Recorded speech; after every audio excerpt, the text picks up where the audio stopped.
आज हम लोग राजनांदगांव जनपद पंचायत के ग्राम पंचायत रानी तरे में आज से चंद दिन पहले भूतपाल कला निवासी श्री दिनेश साहू और उनके पुत्र द्वारा ग्राम पंचायत रानी तरे के सामने धरना प्रदर्शन किया गया था और उस पर इन लोगों ने यह इल्जाम लगाया था कि ग्राम पंचायत जबरदस्ती जो है हमारे जमीन के सामने जहां उनका निर्माण हो रहा है उस पर वे कचरा संग्रहण केंद्र बना रहे हैं। और उसी संबंध में हम लोग सोचे थे कि आज भी जो है धरना प्रदर्शन चल रहा होगा, लेकिन आने के बाद जानकारी मिली कि वह धरना प्रदर्शन जो है मात्र आधा एक घंटे का था, केवल मीडिया को बुला के ये जानकारी देने के लिए कि ग्राम पंचायत जो है वो हमारे साथ अन्याय कर रही है।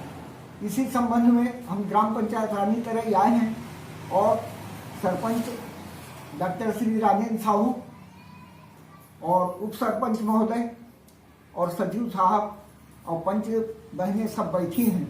इनसे हम इस संबंध में जानकारी चाहते हैं।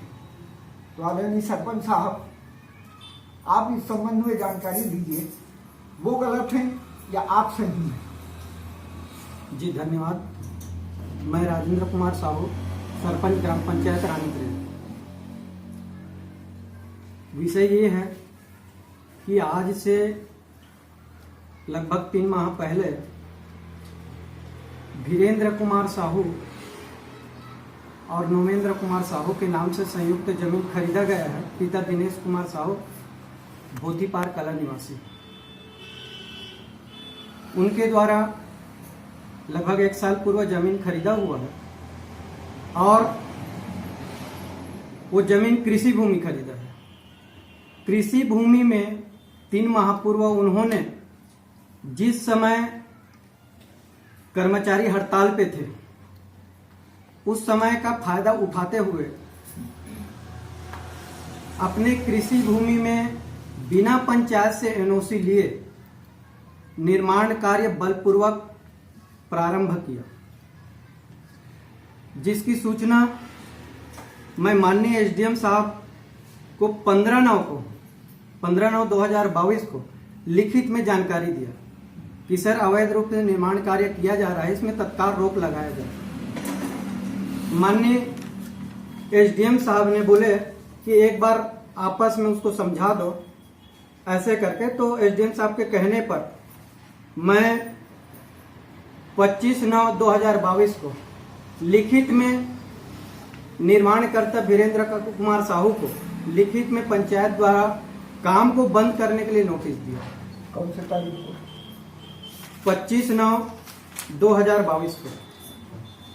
मैंने ये 90 महीने के पहले से ये जी प्रारंभ किया गया। कोटवार के द्वारा मैं नोटिस तामील किया, जिसको उन्होंने लेने से इनकार कर दिया।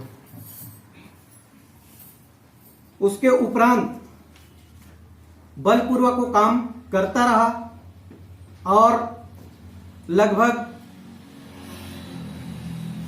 प्लिंथ लेवल से और ऊपर 8-9 फीट का निर्माण कार्य बलपूर्वक कर चुका है। उसके बाद गांव वालों को और पंचायत को बुला करके मैं फिर आपस में सहमति बिठाने का और गांव वालों को जानकारी देने के विचार से और बुलाया। उस बीच में भूस्वामी को भी बुलाया, वीरेंद्र कुमार और उनके पिताजी दिनेश कुमार को। उसमें लोगों को ही मैं ये बताया कि अब जब निर्माण कार्य कर रहा है तो इसको पहले विधि संगत पंचायत से एनओसी लेना था, उसके उपरांत निर्माण कार्य करना था। ये कृषि स्वामी बिना पंचायत से एनओसी लिए निर्माण कार्य कर रहा है, ये नियम से गलत है। तो कुछ लोगों ने समझाया और वो अपनी गलती भी स्वीकार किया कि वाकई में मैं एनओसी नहीं लिया हूं। और लोगों के समझाइश देने के उपरांत वो ग्राम पंचायत को एनओसी के लिए आवेदन किया। एनओसी का आवेदन उसका आया 15/9/2022 को पंचायत से एनओसी लेने के लिए आवेदन किया। उस आवेदन पे 22/9 को वो एनओसी के लिए आवेदन किया। उस एनओसी पे 10वें महीने की ग्राम पंचायत की मीटिंग पे उसके आवेदन पर सामूहिक विचार किया पंचायत प्रतिनिधियों के द्वारा प्रचायत मीटिंग में। सदस्यों द्वारा विचार विमर्श उपरांत ये निर्णय निकाला गया कि कृषि स्वामी एनओसी की मांग करने के पहले वो निर्माण कार्य बहुत ऊंचे लेवल तक बलपूर्वक किया जा चुका है उनके द्वारा, और हमें ऐसा लगता है कि उनके द्वारा शासकीय जमीन को भी अपने कब्जे में लिया गया है, ऐसा प्रतीत होता है।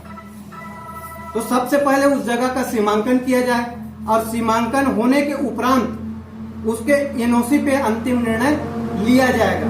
ये प्रस्ताव पारित किया गया। उस प्रस्ताव के आधार पर मैं माननीय अनुविभागीय अधिकारी महोदय जी को 28/11 को एक और स्मरण लेटर लिखा कि साहब, जो अवैध निर्माण कार्य करते हुए व्यावसायिक परिसर निर्माण किया जा रहा है बिना पंचायत से एनओसी लिए, उस अवैध निर्माण कार्य को तत्काल रोक लगाया जाए और उक्त स्थल का अतिशीघ्र सीमांकन कराया जाए। लेकिन मुझे अभी तक मेरे 2 आवेदन पे माननीय अनुभागीय अधिकारी जी ने कोई विचार नहीं किया है मेरे जानकारी पे, जिसका मुझे खेद है। अब चूंकि हम लोग शासन के सहयोगी हैं, शासन की योजनाओं को जो गांव स्तर में गांव विकास में स्वीकृत होता है उस पर हम सहयोग करते हैं। जिस जमीन पे वीरेंद्र कुमार साहू, उनके पिता दिनेश कुमार साहू परिवार सहित धरना में बैठे थे, सिर्फ दिखावा, लगभग घंटे भर के लिए कुछ मीडिया वालों को बुलाया, फोटो खिंचवाया और ये आरोप लगाया कि सरपंच द्वेषपूर्वक मेरे मकान के सामने कचरा संग्रहण बनाया जा रहा है। तो मैं एक जिम्मेदार जनप्रतिनिधि हूं, किसी से द्वेष नहीं पालता। जो नियम में होता है, जो कायदा कानून होता है, उसके अंतर्गत अपने पंचायत के सहयोग से सभी जनप्रतिनिधियों से सलाह मशवरा करने के पश्चात वो निर्माण कार्य किया हूं। उस निर्माण कार्य के पूर्व, शुरुआत करने के पूर्व, मैं खसरा नंबर 380 का प्रस्ताव पास है और उस प्रस्ताव पास के आधार पर ठोस तरल अपशिष्ट प्रबंधन शेड निर्माण की कार्य प्रारंभ किया गया है।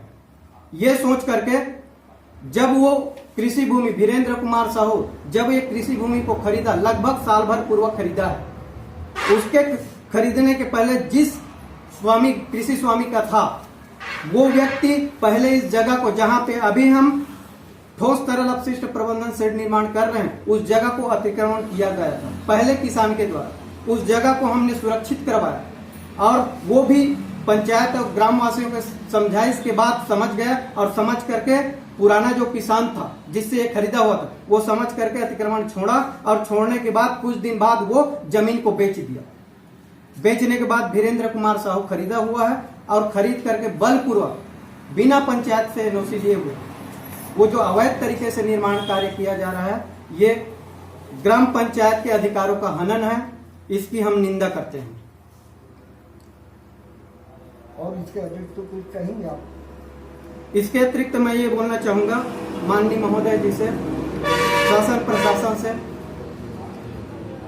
माननीय जिलाधीश महोदय से भी मैं निवेदन करना चाहूंगा, उक्त स्थल का निरीक्षण कराएं और निरीक्षण उपरांत शासन की योजना है, महत्वाकांक्षी योजना है, शासन की योजना अनुसार ग्राम पंचायत का प्रस्ताव को लेकर के खसरा नंबर 380 में जो शासकीय घास भूमि है उस पे सामने वाले व्यक्ति को पर्याप्त उस जगह जो है उसका निर्माण कार्य जो फ्रंट लाइन है 115 फीट का फ्रंट लाइन है, 115 फीट के फ्रंट लाइन में सामने वाले अपनी पसंद का 17 फीट का रास्ता निकाला है। जब हम शुरुआत किए तो उनके रास्ते को हस्तक्षेप न करते हुए उनके 17 फीट के रास्ते को छोड़ करके लगभग 30 फीट में हम कंस्ट्रक्शन स्टार्ट किए हैं ठोस तरल अपशिष्ट प्रबंधन का।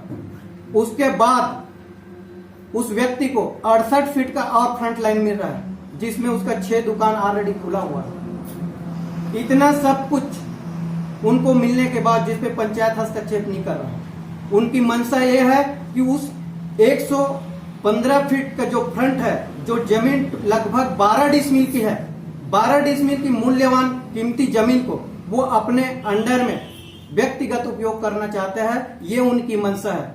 और मेरे विचार से शासकीय भूमि पे जो गांव वाले की मंशा है, पंचायत की मंशा है, उस जगह पे पंचायत के द्वारा शासन से मांग करके व्यावसायिक परिसर निर्माण, शासकीय खाद गोदाम, सामुदायिक भवन या अन्य ग्राम विकास में उस जगह का उपयोग होना चाहिए, ऐसी मेरी मंशा है। ऐसे मेरे पंचायत प्रतिनिधियों का समर्थन है। मुझे उस जगह को सुरक्षित किया जाए और शासन सामूहिक हित में उस जगह का उपयोग करे। बस यही मेरा कथन है। धन्यवाद आपका।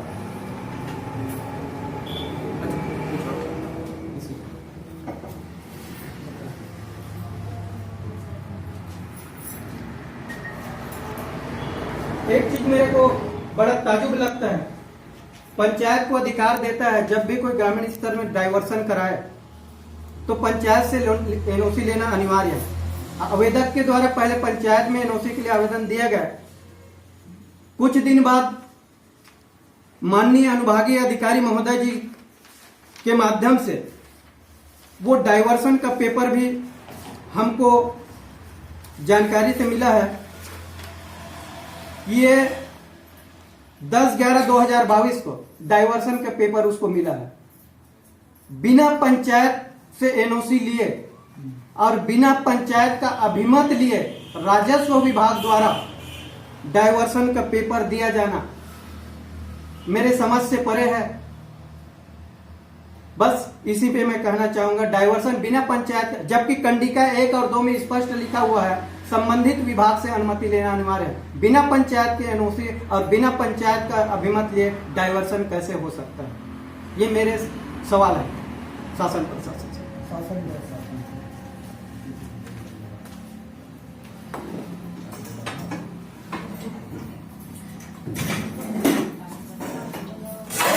सरपंच साहब, आप इस संबंध में कुछ कहना चाहेंगे?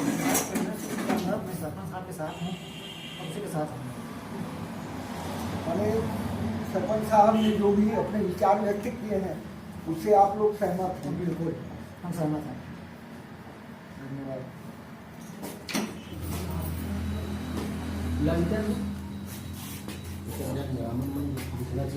आप लोग पंच है बहन? हाँ। अभी जो सरपंच साहब से जो बातचीत हुई, सरपंच साहब के कथन से आप लोग सहमत हैं? हाँ, सहमत। मैंने जो भूमि स्वामी है वह गलत कर रहा है। हाँ, उसको बताने के बाद भी वो गलत कर रहे हैं, तो हम सरपंच की बात से हम सहमत थे, समर्थन करती मैं सरपंच हूँ। आपका क्या नाम है बहन? ललिता साहू।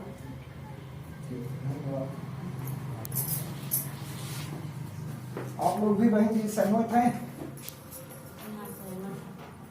मैंने जो सरपंच साहब जो बोल रहे हैं, ग्राम पंचायत के हित की बात कर रहे हैं, उसे उसको सही मान रहे हैं आप लोग? समाचार संकेत न्यूज चैनल और शब्दांजलि न्यूज चैनल से संपादक किशोर गुप्ता, सुश्री नलिनी श्रीवास्तव, सह संपादक महादेव सिंह चंदेल।